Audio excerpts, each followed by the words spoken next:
The Wildcat Sanctuary in Sandstone is caring for a new cougar kitten with a very troubled past. CBS 3's Quinn Gorham paid the sanctuary a visit and got to see what they're doing to help Anastasia recover. Just outside of Sandstone, Minnesota, you'll find a sanctuary home to dozens of wildcats. So Anastasia is a mountain lion, also known as a cougar, and one of our newest residents. But few of them have a story quite like Anastasia's. After being bought as a pet, Anastasia was turned loose at just 4 months old. And sadly, being captive born, she could not fend for herself.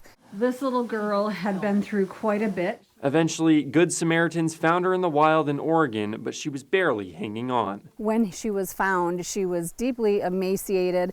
She had parasites, she had bite wounds on her body, her tail was degloved, an animal had bit her, and she wasn't going to survive much longer. So the Wildcat Sanctuary took Anastasia in just a few months ago. At the time, she weighed just 22 pounds, was extremely dehydrated, and had a large cut on her face. But thanks to hours and hours of medical care, Tammy Thies, founder and director of the sanctuary, says Anastasia is already making a speedy recovery. It was a difficult process to get Anastasia comfortable in her new home. Senior caretaker Elise Donnelly says it wasn't easy gaining her trust. With Anastasia, she came in, I kind of just slowly worked with, hey, come on over here. I'm just asking you to see you. How are you doing? How are you healing?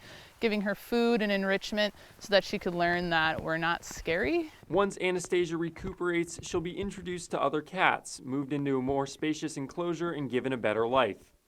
Anastasia's story, a true testament to the Wildcat Sanctuary's mission. We want the wild to stay wild, and so nobody should be buying wildlife as pets, and nobody should be taking wildlife out of the wild. You can follow Anastasia's recovery on the Wildcat Sanctuary's website or any of their social media pages.